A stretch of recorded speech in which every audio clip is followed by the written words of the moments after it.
واو.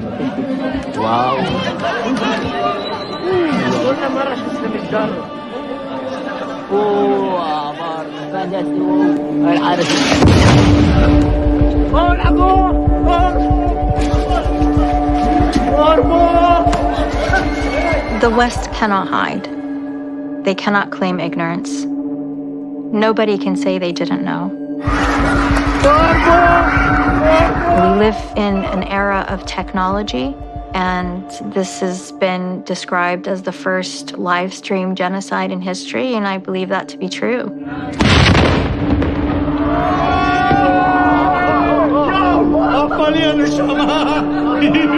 They are conducting a genocide now with glee. They're setting their atrocities to music and putting them on catchy reels on TikTok.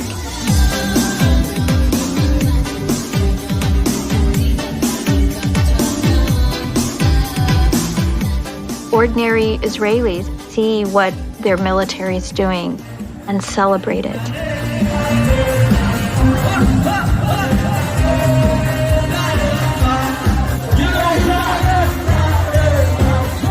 It's not just fringe elements who see this and think it's a good thing. When a nation protects its home, it fights. And we will fight until we break their backbone. It's not true. This rhetoric about civilians not aware, not involved, it's absolutely not true. It's an entire nation out there that is responsible.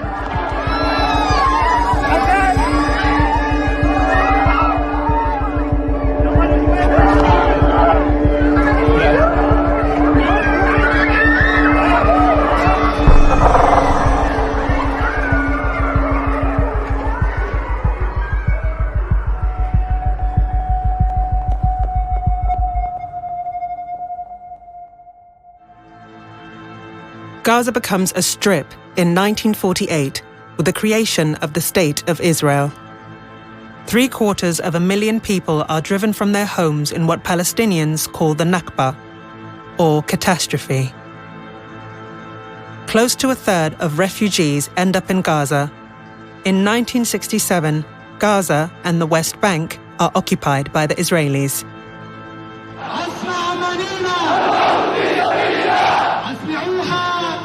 After the Israelis withdraw settlements from Gaza in 2005, Hamas wins elections throughout the occupied territories. It advocates resistance to Israeli occupation and is prescribed as a terrorist organization in the West. When it takes control of Gaza in 2007, Israel imposes a blockade. In the years that follow, it carries out a number of attacks on Gaza, citing security requirements.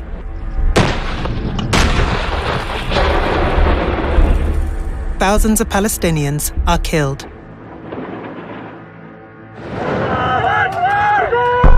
"1,200 Hamas fighters storm through the fence separating the Gaza Strip from Israel.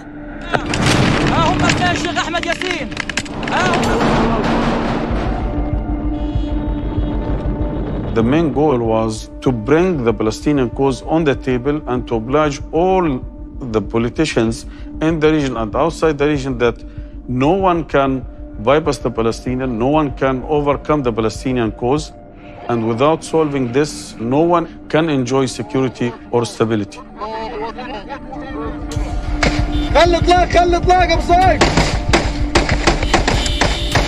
More than 1,000 Israelis are killed.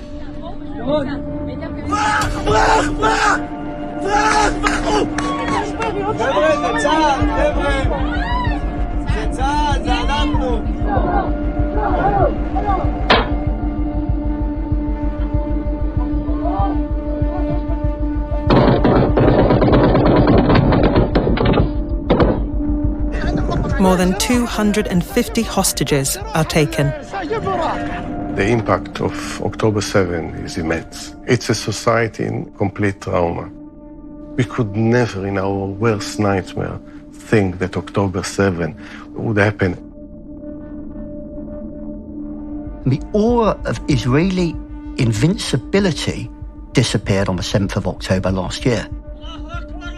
Israel has survived because neighbors have always believed that Israel was omnipotent, a country that cannot be defeated militarily.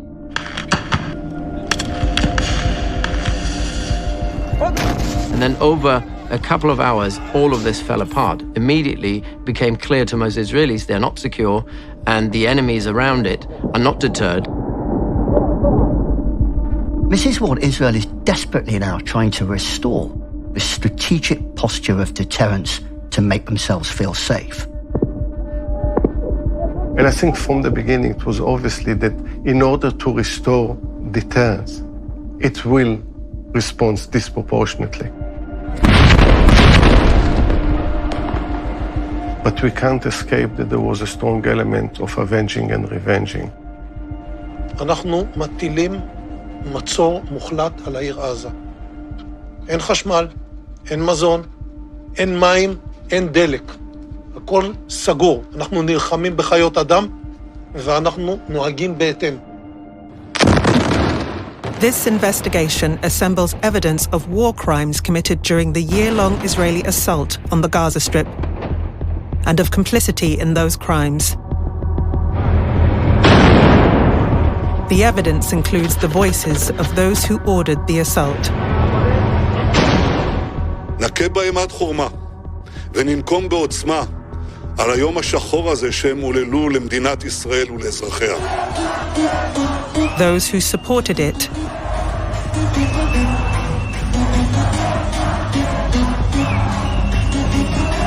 those who enabled it. The United States stands with Israel. We will not ever fail to have their back. Those who endured it. attacked by Israel army the hospital. And above all, those who inflicted it.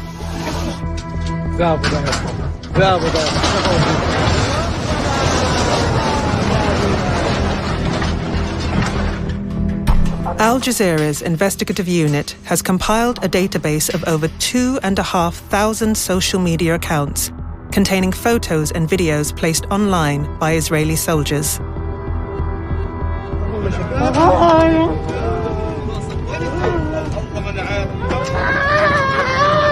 It is a treasure trove which you very seldom come across.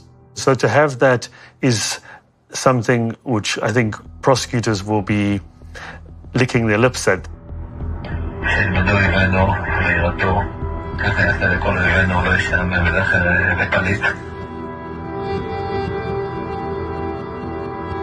Do you know anything about that? What can you report at this stage?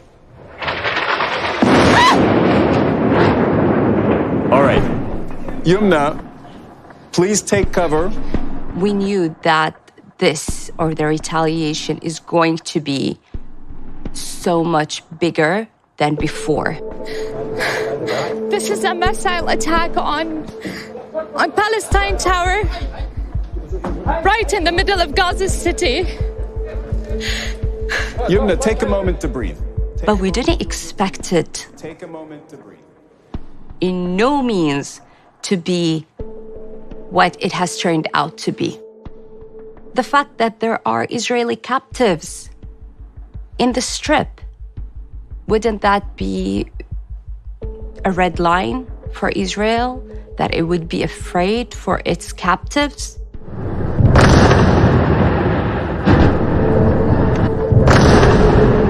Even if Israel wanted to cross these red lines, we thought for sure that the world would stand and say no.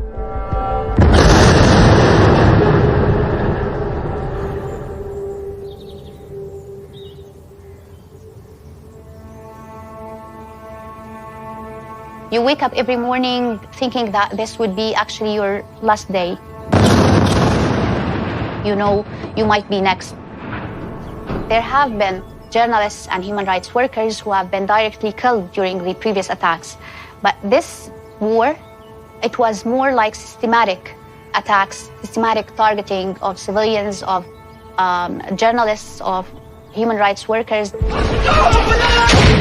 استهداف علينا صاروخ علينا الآن So it's been a struggle since the beginning of this war, realizing that what you're doing is actually not only risking your own life, but the life of your family, the lives of those taking shelter with you, everyone who you could be around.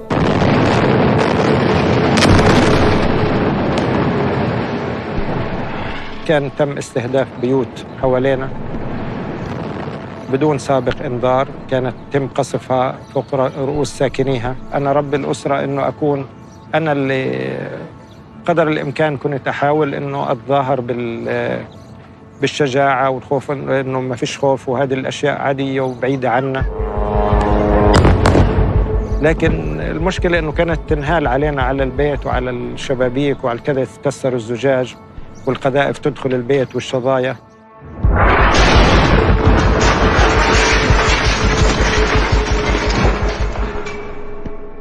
So many times when I went after a bombing that just happened, I literally felt like I was standing over a mass grave, but not just a grave of people who were dead, but people who are alive and they're stuck there. وقف لي شغل شوي، ابعد من ورايا، ابعد من ورايا بسرعة، ابعد من ورايا.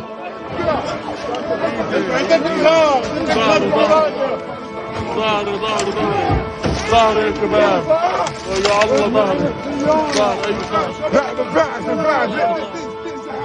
You may be strong enough on your own to defend yourself, but as long as America exists, you will never ever have to. We will always be there by your side. Israel orders the 1.1 million residents of northern Gaza to evacuate to the south of the Gaza River Valley. Many are unable or unwilling. Less than 3 weeks after October 7th, 16% of the buildings in northern Gaza have been damaged or destroyed. The official death toll stands as 7,028.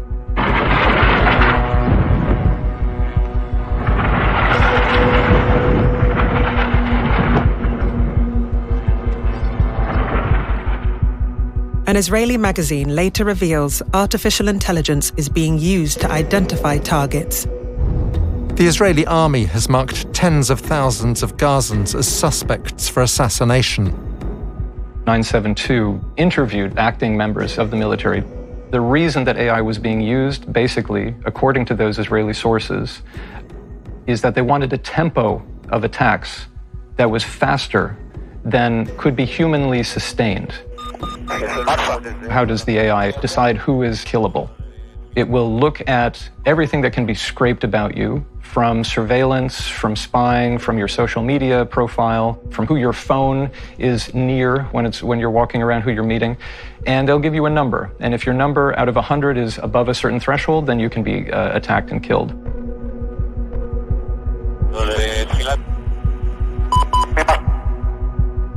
Where are you attacked and killed? Well, there's another AI called Where's Daddy? And according to this reporting in 972, again, based on what Israeli military officials told these journalists, it's easier to kill somebody when they're home than it is when they're out in the street.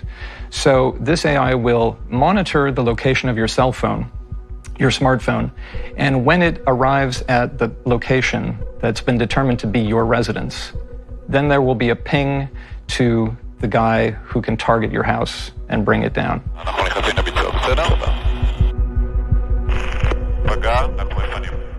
I guess whoever came up with this name, Where's Daddy, thought that many of them would be fathers. And that's why it's called Where's Daddy. When they reach their homes, Daddy's home, and then the entire house and everybody in it could be blown up.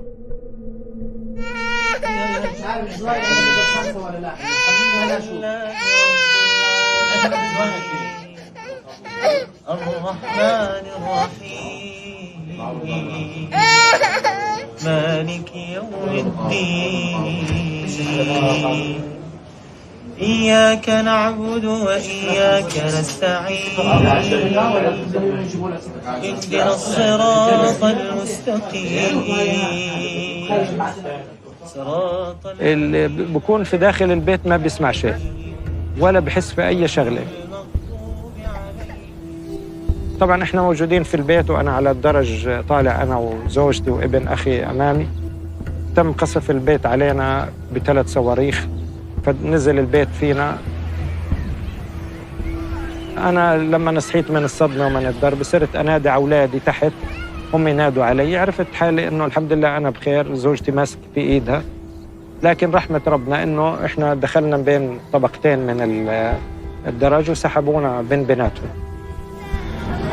وحياة ربنا يا وحياة ربنا بيجيلي نبي والله بدي اروح.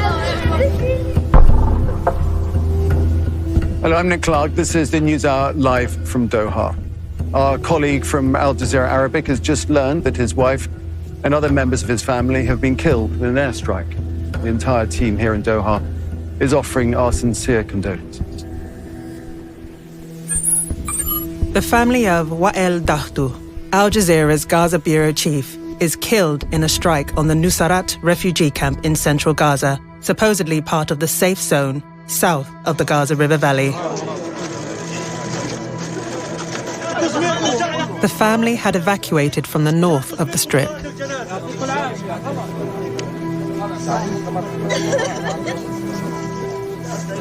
The attack resulted in the killing of Wael's wife, his daughter Sham, his son Mahmoud, his grandson Adam, and the injury of other family members.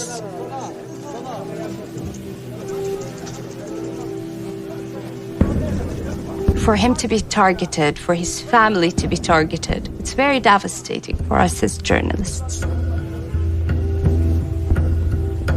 For us, it felt like that red line being crossed. At the end of October, Yumna El Sayed's own family is still in Gaza City, in the north of the Strip.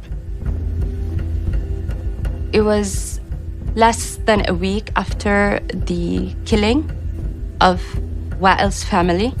A call comes from a private number on my husband's mobile phone. The officer identifies himself as the IDF officer, and he was like, "We know who you are. Take your family and leave your home, otherwise your lives are in danger."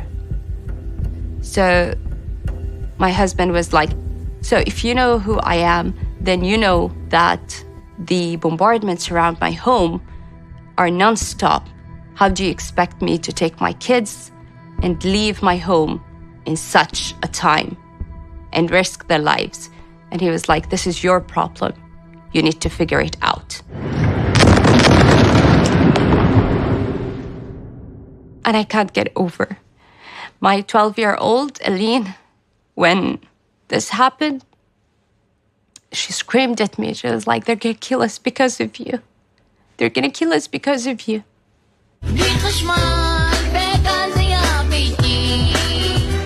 The destruction in Gaza sparks a TikTok craze in Israel. Civilians dress up as caricatures of Palestinians and mime to an Israeli song called "This Was My Home."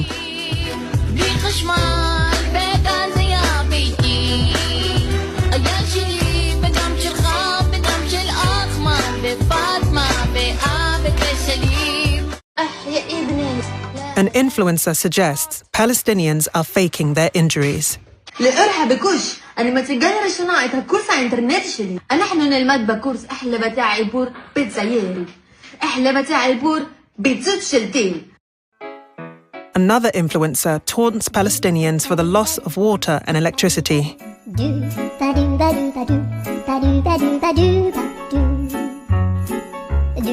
These videos are shared many thousands of times.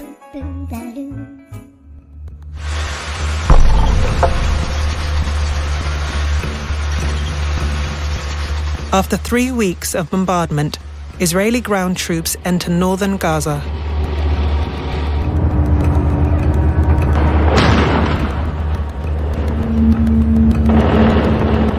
Everyone in the building was screaming. Everyone. It was like the kids are screaming, we're hugging each other, We're under the kitchen bar. We're terrified.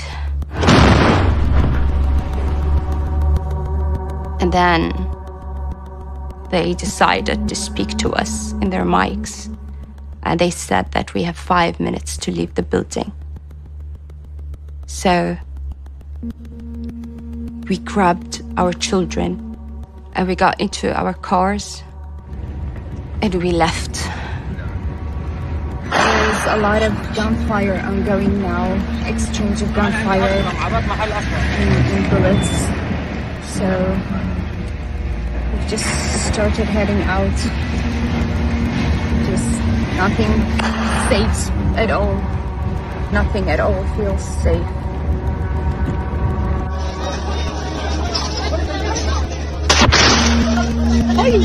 Thousands of other families are trying to flee Gaza City at the same time.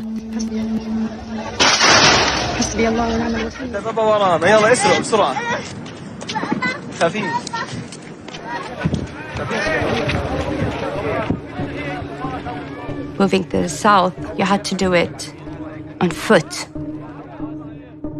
No cars were allowed to drive in that area.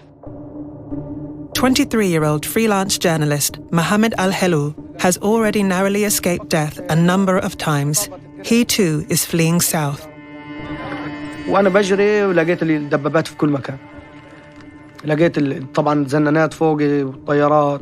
لقيت الدبابة في كل مكان عند التشريع. قناصات وين مكان. ممنوع لا تطلع لا يمين ولا شمال. ممنوع توقف. لو وقع منك هويتك. ممنوع توطي تجيبها. ضلك ماشي على طول. We were asked to walk holding a white flag in one hand, raising the ID on the other hand. Everyone, including the children.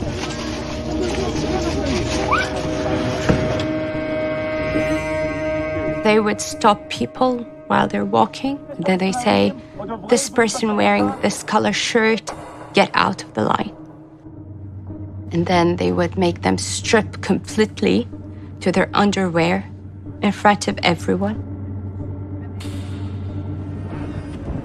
On the final stretch out of Gaza City, thousands wait to enter what the Israelis call the humanitarian corridor. Supposedly a safe route to the south. هاي مش طريق آمنة. هاي كذبت إنه هاي الطريق آمنة. فون جثث على الأرض. هاي الجثث شو مالها؟ مطخوخ هنا في الشارع. شفت سيارات محروقة. فعرفت إنه هاد مش طريق آمنة. Those who were killed, everything was left on the ground for the people who were crossing to see. I made my children promise me that they would not look at the ground at all, not once. I just instructed them to look straight. Do not look at the ground. Do not look down.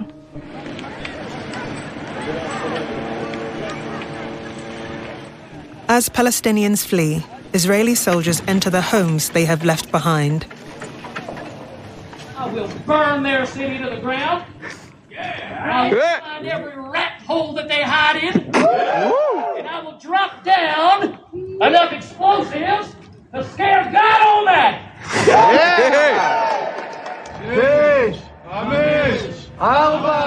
Soldiers post thousands of photos and videos on social media. The R Unit has identified many of them.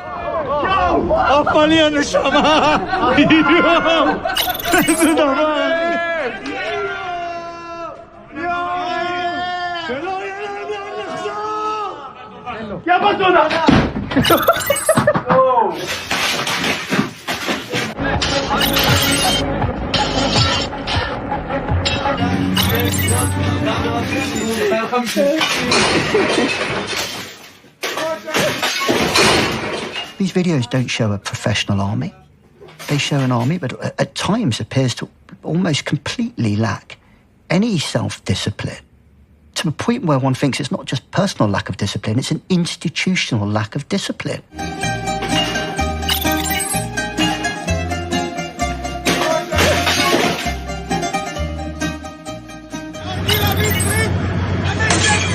Under international law, you're not allowed to destroy ordinary civilian property.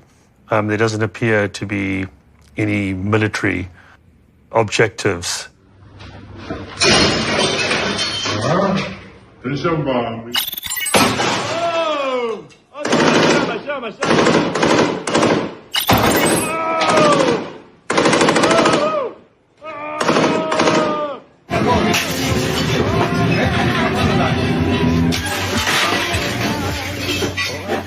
It's something of a scorched earth policy where everything is destroyed, and it makes it very difficult to reconstruct civilian life thereafter. Soldiers loot and pillage.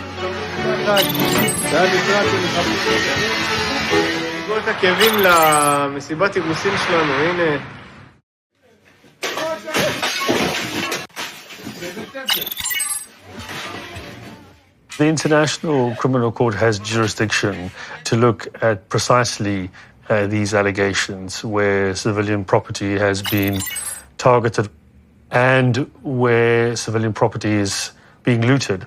I see there are some identities given here, so depending on that evidence, charges could be brought. Many Israeli soldiers are dual nationals.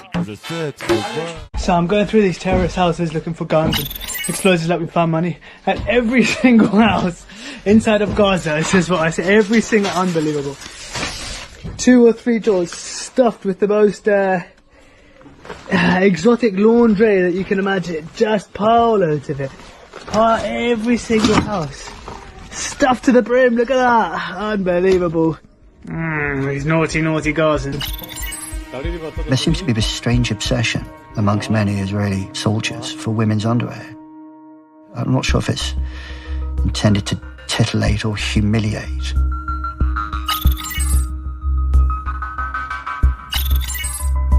Sharing these kind of images per se is not a crime, but it could be used as relevant evidence to show the mindset of the soldiers concerned and the discipline or lack thereof of those soldiers. And it's strange, these videos seem apparently to be quite popular inside Israel. This is the bit, they're being used on dating sites. Lots of people say Israeli forces shouldn't be allowed to take cameras and phones into combat. I'm glad that they are allowed to, because it allows the world to witness what's happening.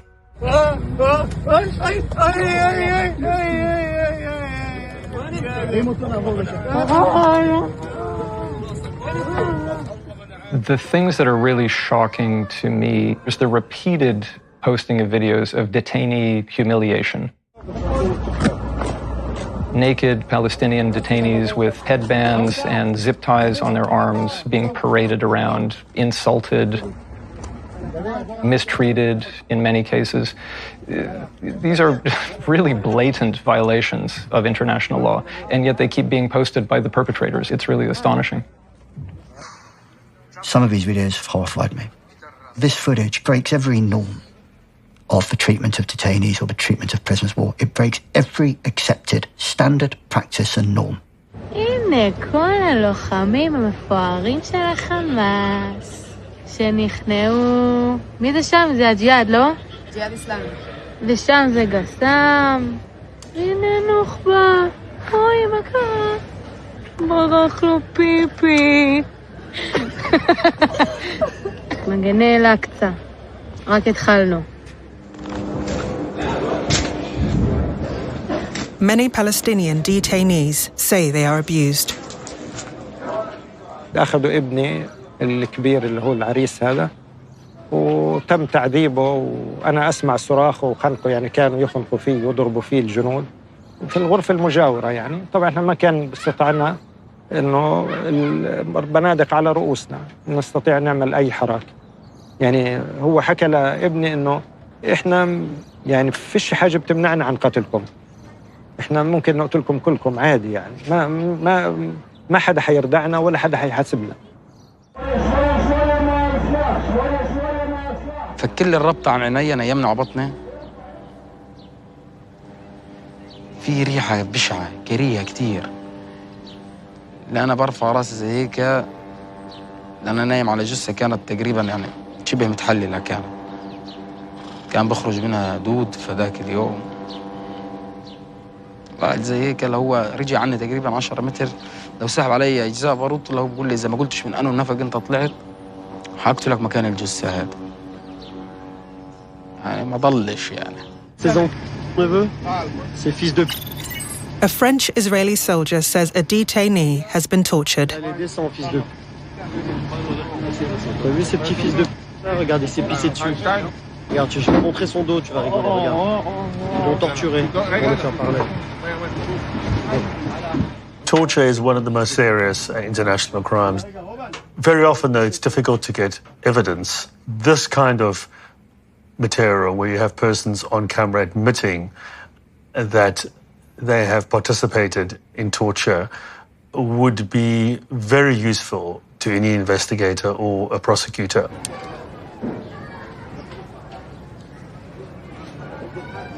Female detainees are also abused. بقى طول هذه فترة ضرب برضه، ضرب بيخبطني شلاليت وتعبطني. أنا كنت لأني والدة قيصر بسبب عملية القيصرية. كان بالكلاشين يخبطني بظهري، بإيديه كان لابس زي حديد يخبط على راسي ويخبط ويضرب. كل ما أقول له يعني كنت أقول له رخي العصبة يشدها أكتر.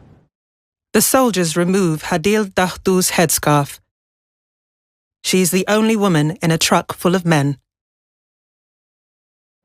وبالنقلة كان كتير يعني عيلات، يعني في غرب، بس كانوا يعني زي إخوتي برضه، يعني كانوا واقفين معايا، كانوا يقولوا لي إن شاء الله يكونوا بخير. A Star of David is carved into a detainee's back.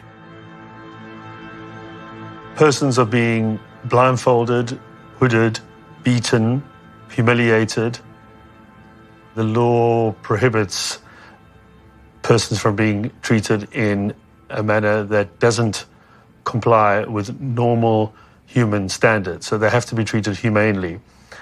And what we're seeing here is the exact antithesis of that. אנחנו יוצאים למבצע נר שמיני של חנוכה, שרפת שכונת ג'זירה, שילמדו אויבינו ויראתו, ככה יעשה לכל אויבינו לא ישתעמם בזכר ופליט, נשמיד אותם עד עפר. 3 קודקוד. The destruction of buildings is regularly featured, often set to music.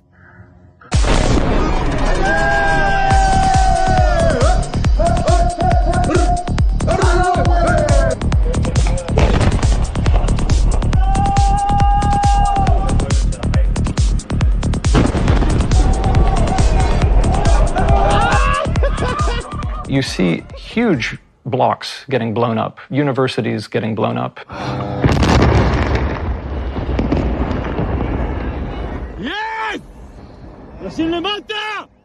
It's just extraordinary. This is willful destruction.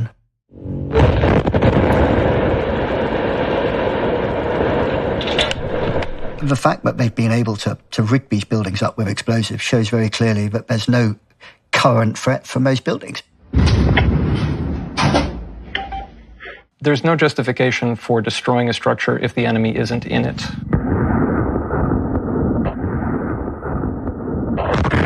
I asked an IDF officer in late 2023 why they were blowing up and destroying buildings, especially civilian infrastructure across Gaza that clearly has no military value and has no link to active fighting.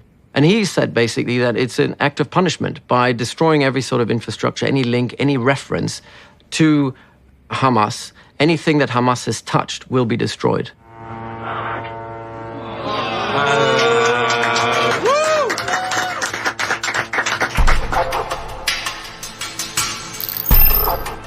By the 28th of December, 69% of the buildings in northern Gaza have been damaged or destroyed, and 27% in southern Gaza.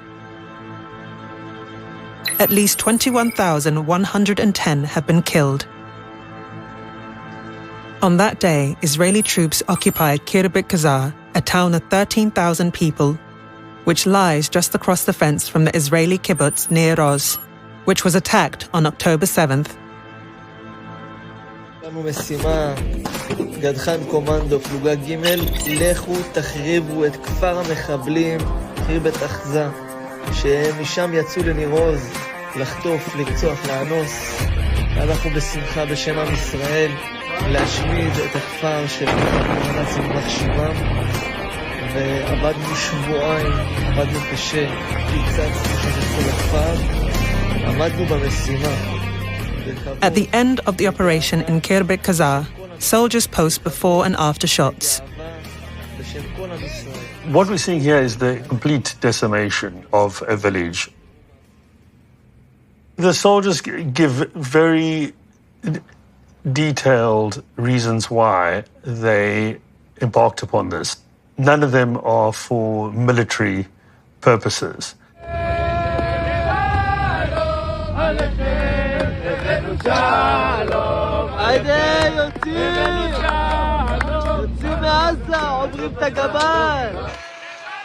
The justification that is given is one of revenge. And under international humanitarian law, it is strictly prohibited to use reprisals against the civilian population of your enemy.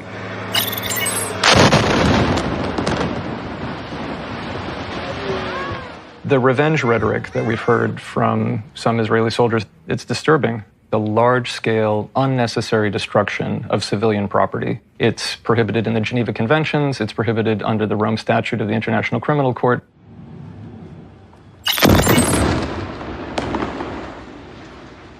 You can't go around wantonly, unnecessarily destroying civilian property. It's banned. And if you do enough of it, it's a war crime.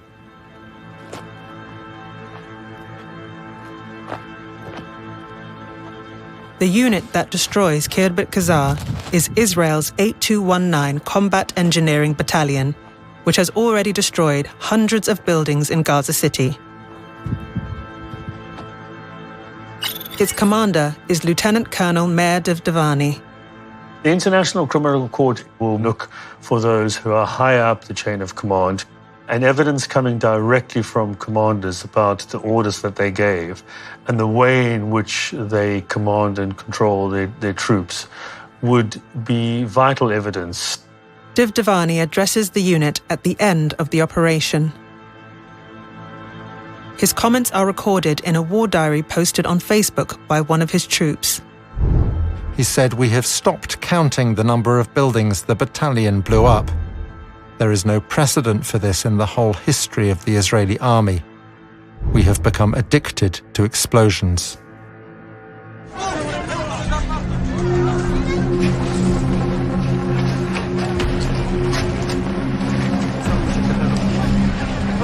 By the end of January, close to 90% of the population of the Gaza Strip has been displaced at least once from their homes. There's this kind of dark matter of pain. People live in a kind of heightened fight or flight mode that never subsides. They are always on alert. There's always this sort of baseline terror.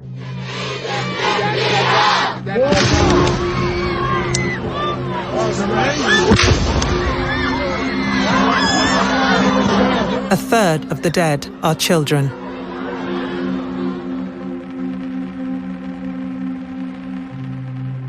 Because I run a children's organization, I was very interested in speaking with them and understanding their needs and understanding what they're going through.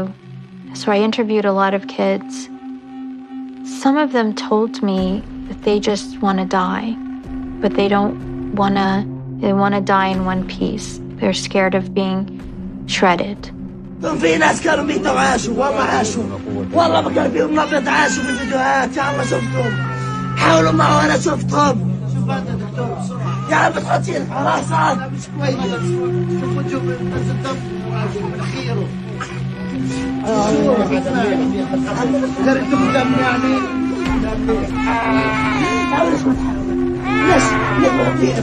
ليش هذا والله صورناش يا عم إذا ما بقدرش الله يرحمه ما بقدرش يا الله ما نحاول الله يرحمه إذا راح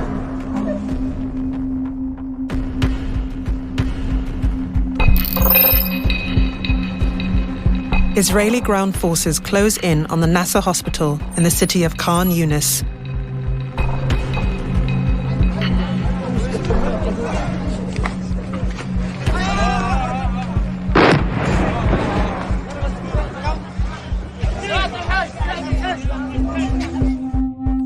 Among those taking refuge there is journalist Mohammed Al-Helou.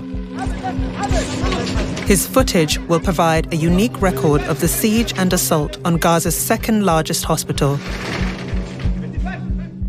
Here I'm trying to take a videos.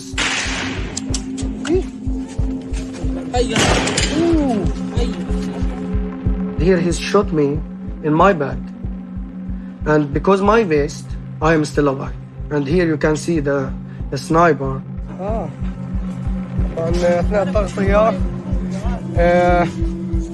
أصابتني طلقة القناص بشكل مباشر لكن الحمد لله أنا سليم فقط أصابت الدرع الخاص بي الحمد لله رب العالمين يا نهار اسود ومنيل لسه ما سميناش. And here is the vest. Like I can't understand why he shot me. A sniper kills a child at the hospital gates. It is too dangerous to collect his body.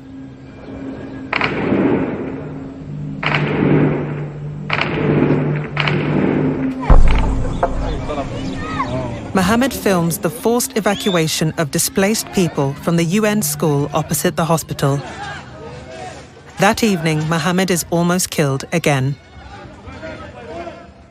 When I am walk here with my friend Ibrahim, his assistant camera, and suddenly the shot, maybe a sniper or quadcopter, and my friend Ibrahim, he's shot in his legs by Israel, 2 shots. And I am running away to emergency, like I am drop myself so fast, but he can't, and he's shot. Here is Ibrahim stuck in this tent. And he is he's so dangerous. Here the doctor, he tell him what he can do to stay alive because we can't get him, we can't take him. قلنا وين مخبوط في رجلك خلاص مش مشكلة بس اربط قبلها. Here is Dr. Hero Amira. Here she give me her t-shirt to save, and I am take this t-shirt now. And here some nurse saying, no, don't go. It's so dangerous. They shot here. She's saying, no, be silent, please. Don't make me stressed. And here she's saying, silent. And she's really angry. She need help. She's a hero. And here she really going. And she saved Ibrahim's life. She saved it.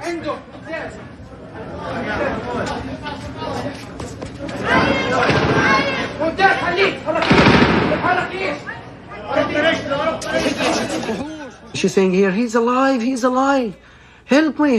And the doctor really going and help her. And I'm taking this video and I can't believe this. This is my friend, he's beside me. He's shot.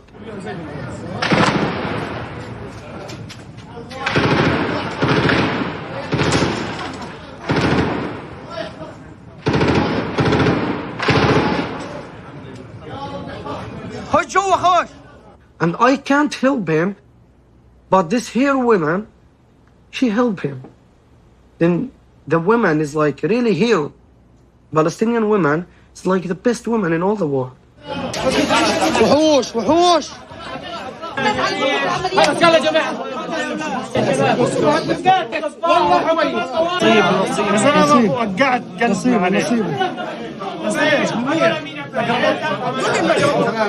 شعور صعب جدا جدا انه انت يكون زميلك قدامك ومش قادر تنقذه. شعور لا يوصف. 3 days later, a tank orders the evacuation of the hospital, referring to those inside as al-hayawanat, animals. And he's saying, go out, animals, dogs. He's speak people like animals, dogs, go out. The Israelis send a Palestinian detainee to tell the people to leave. His name is Jamal Abu Alola. His mother is inside the hospital. جريت جراي حتى ما لبست برجلي من كتر ما أنا كنت بدي أطمن على ابني، وجراي فتت على الطوارئ لقيت الكل متجمهر، النازحين متجمهرين مع جمال. هو شافني ساعتها، أنا حضنته وهو حضني. أول كلمة حكاها وبكى، قال لي موتوني يا ماما القتل. وأنا جاي برسالة للمستشفى للنازحين يخرجوا غير 10 دقايق ويتطلعوا، وإلى المستشفى حيفجروها فينا وفيك ويقتلوك إذا أنا ما رجعت. ما ضلش فيه استيعاب في مخي. قلت له تروح يما، طبتش عليهم يما، خليك هنا. قول لي لا يما، ما بنفع ضلي، حيقتلوك. بهدد فيك أنا. ثواني كان الكلام مع جمال وطار زي الحمامة قدامي.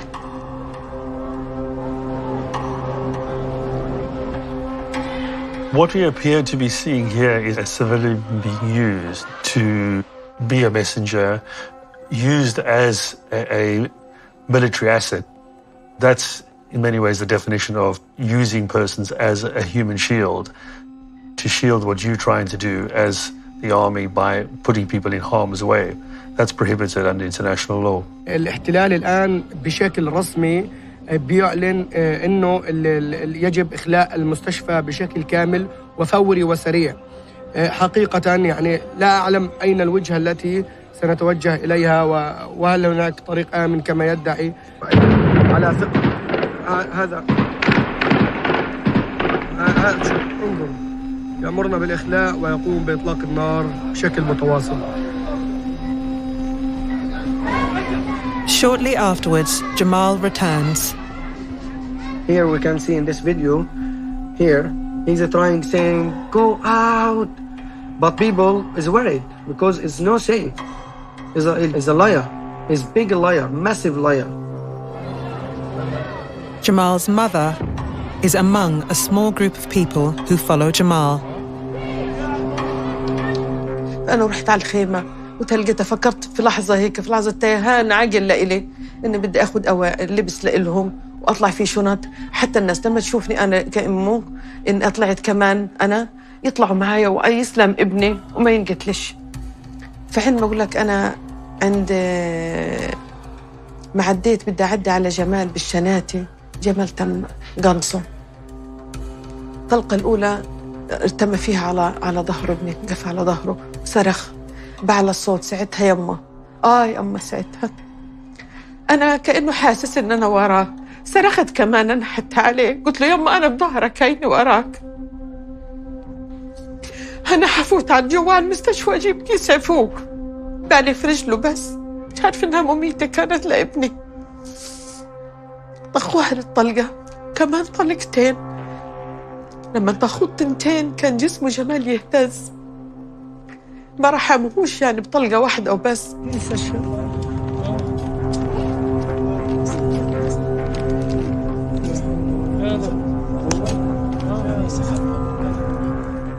جمال طبعا الضرب والتنكيل اللي صار فيه والتعذيب هذا احنا شوفنا بس اللي على وجهه.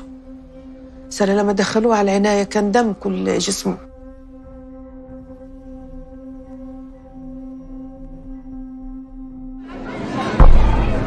The following day, the displaced people finally leave the hospital, led by the hospital's director.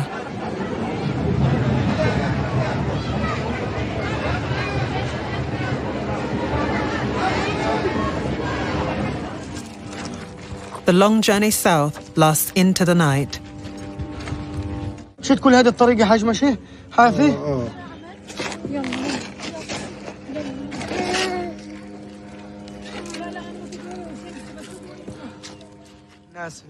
Among them is Mohammed's injured friend, Ibrahim. اليهود على اعمال قدامك بتشوفهم واقفين، ظلوا يقولوا امشي خلاص بتعرف إن إحنا بقعنا خلاص تعبنا.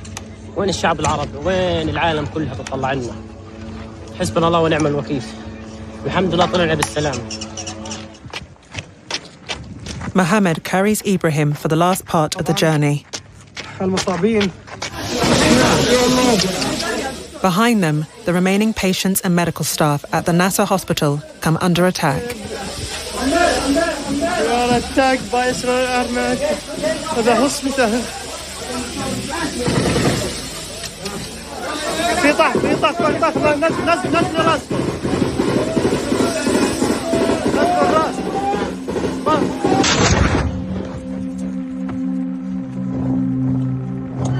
The following day, the last journalists and doctors to leave are hit by a drone.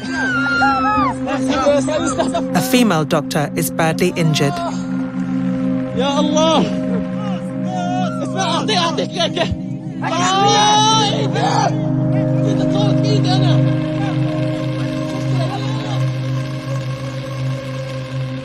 The Nasser hospital will remain closed for 5 months. Each of Gaza's 36 hospitals has been attacked, with 19 closed down altogether. Medical equipment has been deliberately destroyed.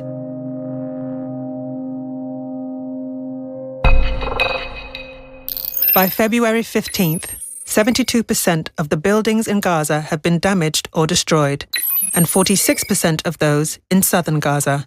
The official death toll stands at 28,663.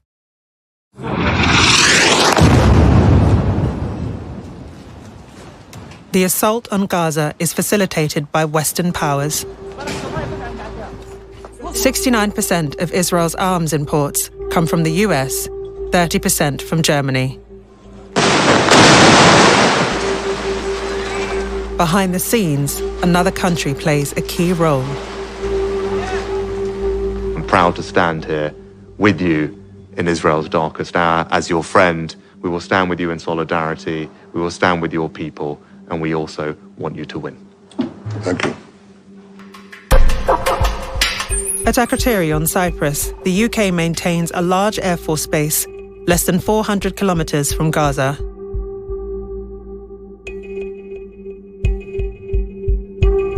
A British investigative journalist looks at the role RAF Akrotiri is playing. So in December, the UK government announced that they were going to start doing surveillance flights over Gaza for hostage rescue, they said. But they didn't say where they were going to go from, they didn't say how many there were going to be, or what they were going to collect, or how long they were in the air for. So I started looking at flight tracker websites. On the 3rd of December, this flight goes. Here you can see, so it flies from RAF Akrotiri on Cyprus, and then over the sea turns off its transponder, so you can't see where it's going. And there were dozens of them straight away, and these are 6-hour flights. They're in the air for 6 hours. The planes are R1 Shadow planes. Their capabilities include target acquisition for military strikes. And the information the British were getting, they were sharing with the Israelis. Now, they said it was all to do with hostage rescue, but even at that point, there was only 2 British hostages in Gaza. So it also doesn't explain, there was up to 1,000 hours of footage by March that they would have collected over Gaza. Matt Kennar's reporting prompts demonstrations in Cyprus. Get out of Cyprus! Get out! With Israel under investigation by the International Court of Justice for genocide, the assistance given by the UK and other Western powers has legal implications.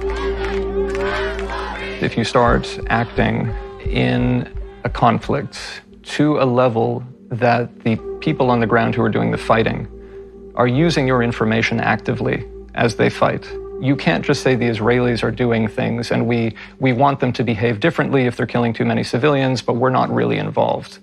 Actually, you may be a party to the conflict yourself. If you continue to know and continue to supply weapons and targeting information, if you're supplying targeting information despite knowing what the result is, and the result is a gross human rights violation, then you also get to complicity. So, the deniability that you're deeply involved in what's going on in Gaza begins to evaporate.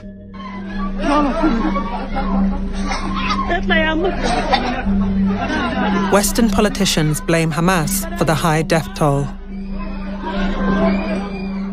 They use Palestinian civilians as human shields. Hamas offers nothing but terror and bloodshed with no regard to who pays the price. They unleash terror, then hide among them women and children used as human shields.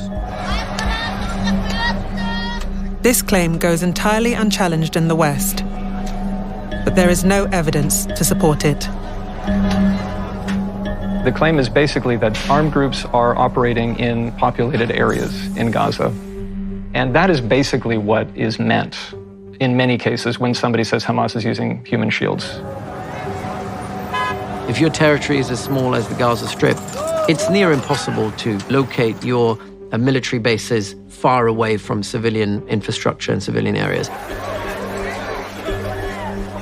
We don't have evidence that Palestinian armed groups are, hiding right next to civilians and not allowing the civilians to leave, right? An element of human shielding is that you either don't tell them that you're right there, or they know you're there, but you don't allow them to leave if you're the guy with the gun. We conducted several interviews, dozens of interviews with civilians and with people, Palestinians, in areas that were designated as combat zones. But we have not documented at least one case of Palestinian armed members using civilians as human shields. I have never, not once, seen any Hamas operatives in any of the hospitals that I have reported from. Not a Shifa hospital, not the European hospital, not Nasser hospital, not Al-Quds hospital. There are dozens of journalists reporting from these hospitals, and not one journalist is ready to put their lives in danger in being in a place where they can see Hamas members or operatives.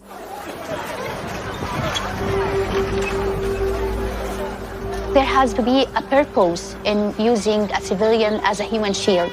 The party that uses civilians as human shields needs to understand that the other party would be concerned for the safety of this civilian. But in the case of Gaza, civilians here have been one of the main targets of the Israeli army since the beginning of the attack. So there wouldn't be a purpose in using a civilian as a human shield because the civilian himself is a target. Israel has regularly been condemned for using human shields by the UN and numerous international and Israeli human rights organizations. There used to be something that was known as the neighbor procedure. It was called this by the military, where you would go into a house, you'd get somebody from the house, and you'd get them to walk in front of you and take them to the next door neighbor's house and then knock on the door and open it up. And the idea would be that you're behind them with the gun, so if there's a guy inside the house with a gun, they're not going to shoot at their own neighbor, and then you can kill them. I want to ask you, are these men being detained? You can't use them as human shields. This is a war crime. You know that, right? They're standing in front of your Jeep. That's not a human shield? Masked Israeli soldiers use a 7-year-old child when confronted by stone throwers.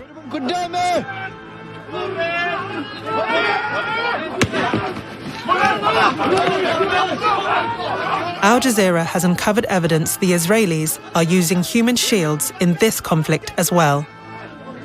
صار في اشتباك بينهم وبين شباب في المقاومة خارج البيت، يعني خلف المنزل. فأخذونا إحنا رجال وحطونا عند الشرفة، وكانوا حاطين الأسلحة تاعتهم فوق روسنا ويطلقوا رصاص على الجهة الأخرى للشباب، وإحنا كنا مثل سواتر أو دروع بشرية. إنه شافوني بتكلم لغة إنجليزية، قال لي بدك تطلع. هو كان الرشاش من البلكونة شايفني، وقال لي أي حركة منك يعني بتروح أو بتحرك أنا حأطلق رصاص عليك. فاضطريت إنه أدخل في أماكن حفر وأماكن كذا وأقول له إنه ما فيش أحد وأرجع تاني. فطلب مني إنه أدخل بيوت المنطقة كلها. This description fits with evidence obtained by Al Jazeera. A civilian is ordered to inspect empty buildings while monitored by 2 drones.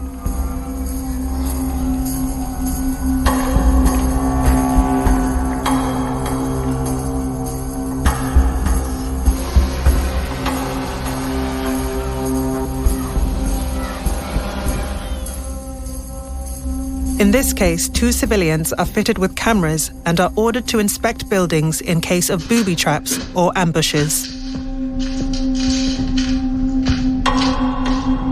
خدونا على شحن شبحوني خارج الشحن مش داخله بالشكل هذا في ايدي واحدة ربطني مربط بلاستيك من ايدي اليمين وربطني خارج الشحن وانا مجرد من كامل ملابسي كانت الدنيا مطر. Footage from the occupied West Bank supports this account.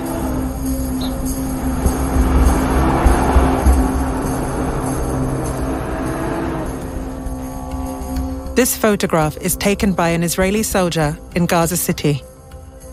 The I unit has spoken to 6 individuals who say they were used as human shields. Since the beginning of this ground invasion, we have documented dozens of cases where civilians were actually used as human shields by the Israeli army, forcing them to enter combat zones or enter places or enter buildings that they think are, for example, booby-trapped, or where they think that there might be armed members of Palestinian factions inside one area or another. And this is being used on a daily basis. Where you see it cropping up on a continuous, widespread basis, then investigators and prosecutors will look high up to see if that is being countenanced, if it's either coming down as a direct direction from those above, or they're turning a blind eye. And in both of those cases, it can incur command responsibility for those in the chain of command. After being held within Gaza for a few days, many detainees are transferred to Israel.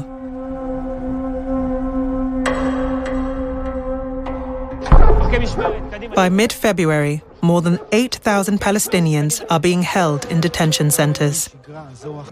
Israel's Channel 13 makes no attempt to conceal their conditions.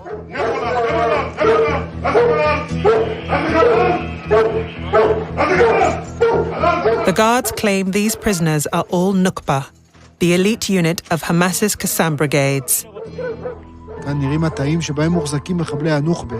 בתא אפשר לראות שמדובר במיטות קומותיים בלי מזרן, ואין אסלה, רק בול פגיעה וחושך כמעט מוחלט לאורך היום.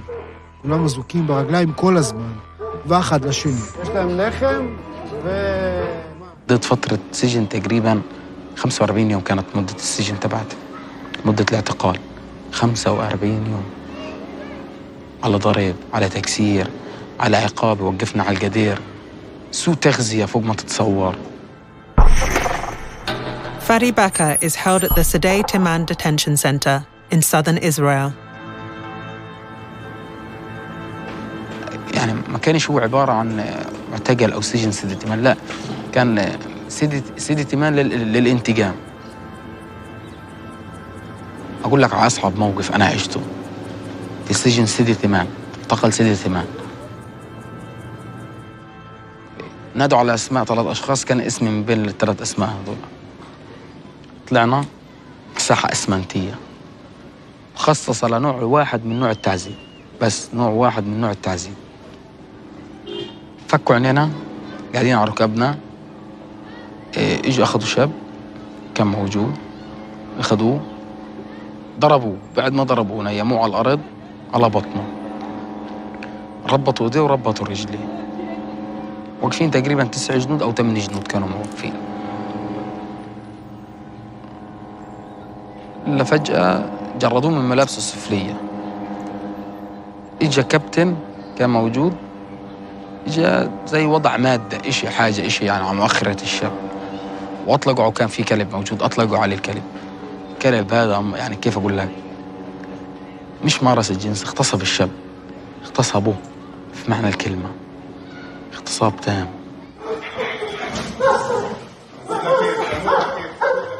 Those who are captured in armed conflict, whether they are civilians or fighters, have to be treated humanely. They certainly cannot be beaten and tortured and raped. That's absolutely fundamental in humanitarian law. 9 soldiers are later arrested at the Sdei Taman detention center after a detainee is admitted to hospital.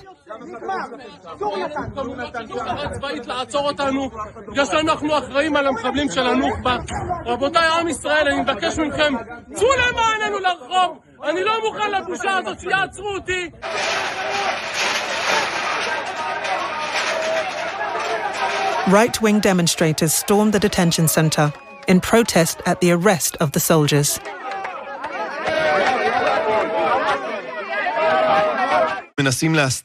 Shortly afterwards, Israeli television shows an alleged rape taking place behind a row of riot shields.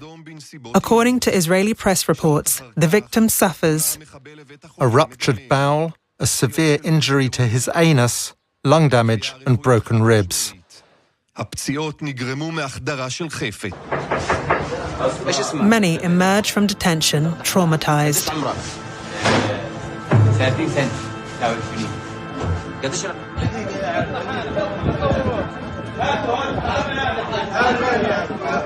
قتل، ضرب، جوع، فقر، مرض، 2000 أسير، أمراض مزمنة جدا، أمراض قوية جدا، وضعهم سيء جدا. لهم الله، أنا فرقتهم على اليوم لو متنا مع بعض.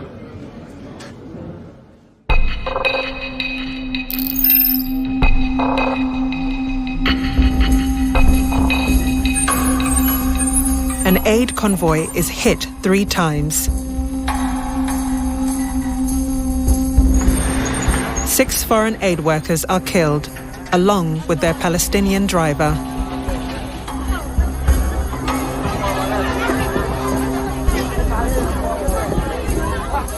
With the Israelis severely restricting supplies of aid to the Strip, hundreds of thousands face starvation. The hunger is real. It's actually felt by everybody. You see them in the hospitals when the children just collapse and they come in and they're skeletal.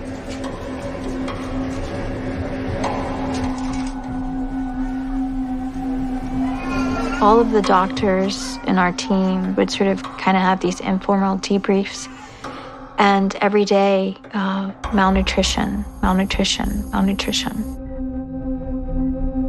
The April 1st missile strike is not the only attack on an aid convoy. It was not an isolated incident.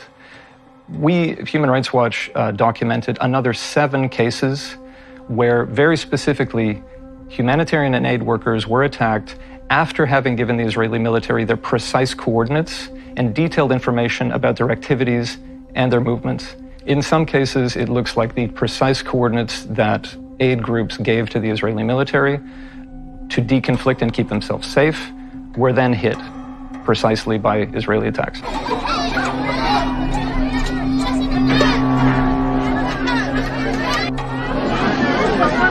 So our assessment is very clearly that the Israeli authorities are using starvation as a weapon of war in Gaza. It's a double war crime.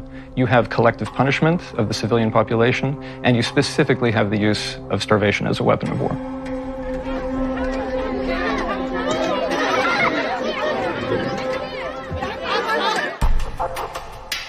By June 27th, 72% of buildings in northern Gaza have been damaged or destroyed, and 51% in southern Gaza. The death toll stands at 37,765.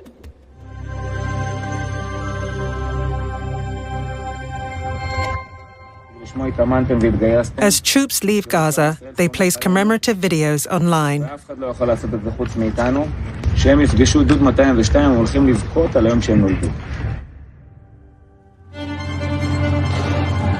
This video documents the activities of the 202nd Paratroopers Battalion.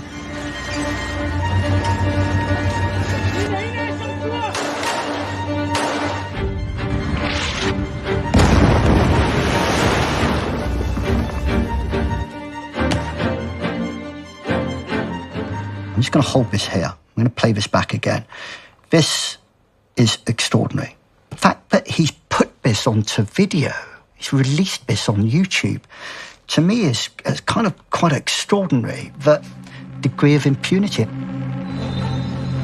The video shows 2 other instances where unarmed men are shot by snipers.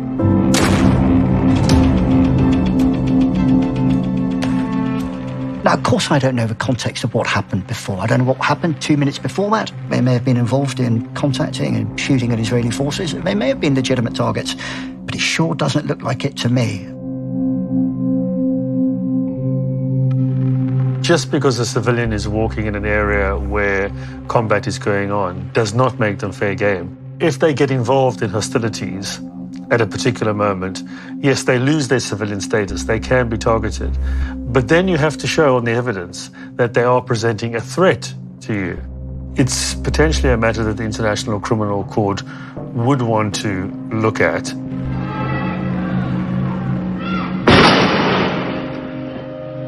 Large numbers of Palestinians have been killed by snipers, including women and children.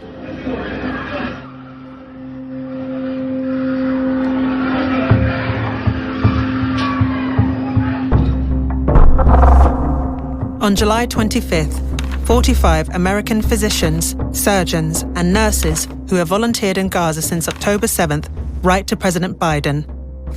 They state, "Every one of us on a daily basis treated preteen children who were shot in the head and chest."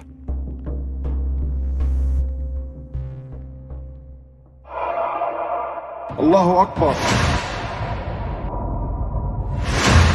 Since October 7th, the Qassam Brigades, the military wing of Hamas, have released over 300 combat videos.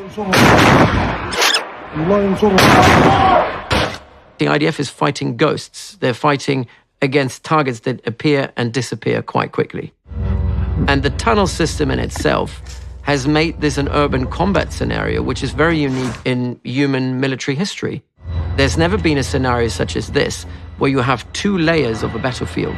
We usually talk about controlling the ground. We never had to really talk about controlling the underground.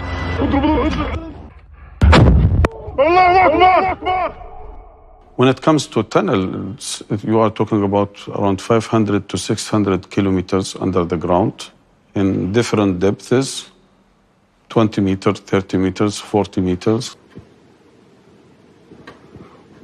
With the tunnels, we were able to move underground to plan and to attack the enemy, and he has lost the ability to control the field.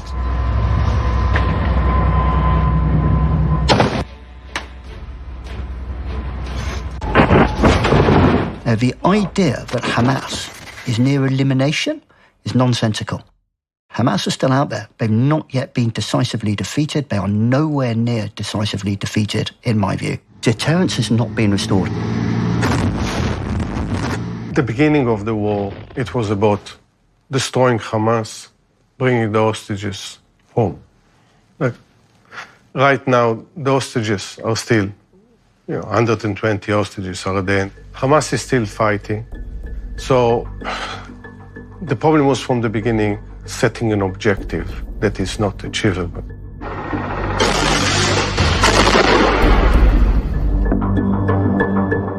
The official Israeli death toll from the fighting in Gaza is 346. In August, Israel's defense ministry said more than 10,000 soldiers have registered as wounded, 35% of them suffering mental trauma. The official Palestinian death toll stands at more than 41,000. Almost 100,000 have been injured. The Palestinian death toll does not include thousands still buried under the rubble, and those who have died from hunger and lack of access to medication and healthcare. It's possible the final toll for dead and injured in the Gaza Strip will be more than 10% of the total population.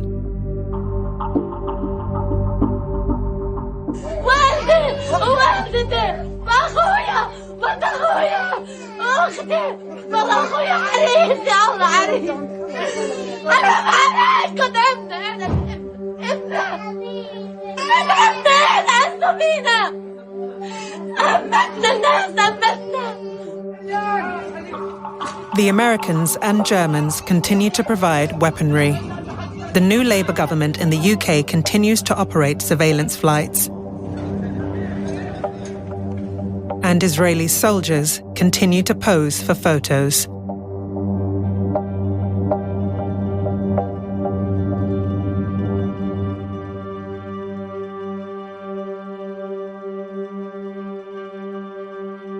Palestinians are aware that they have been abandoned, that the world that speaks of human rights and international law was lying, that those concepts are meant for white people or for Westerners, that accountability is not meant to hold their oppressors to account, that they have been really kind of discarded like rubbish.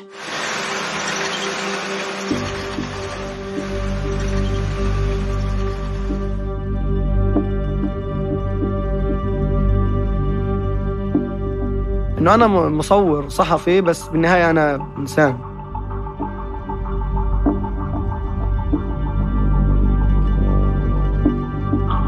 بني آدم بحس وبشوف، لأنه شايف شغلنا ملوش داعي، شايف صوتنا ملوش داعي. أنا لما بقولهم يا عمي قصفوا مستشفى، يا عمي في ناس بتموت، يا عمي فيش أدوية فيش أكل، ولا حدا بتطلع ولا حدا بيساعد، أنا يئست. أنا لمين بصور؟ عن جد أنا لمين بصور؟ لمين بوصل الرسالة؟ لكن على الواقع ما تغيرش إشي. على الواقع الأمور بتزيد أصعب وأسوأ وأسوأ. يا أخي لمين كالثوري؟ لمين كالثوري؟ لمين بدك الثوري؟ مين بدور علينا؟ مين بدور علينا؟ سمعت يابا.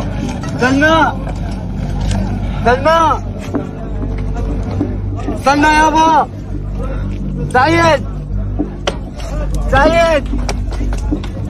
سعيد. International law has been trashed by the actions of the Israeli military, by the actions of the parties to this conflict, but also by the actions of their allies, which look at what's going on and continue to pour gasoline on the flames.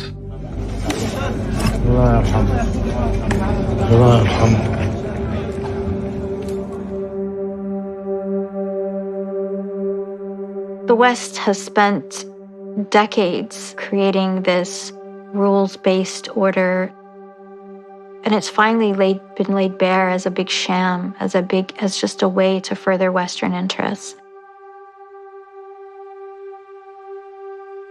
This is the jungle. Is this the new order, where it's just out in the open that those with power can do whatever they want?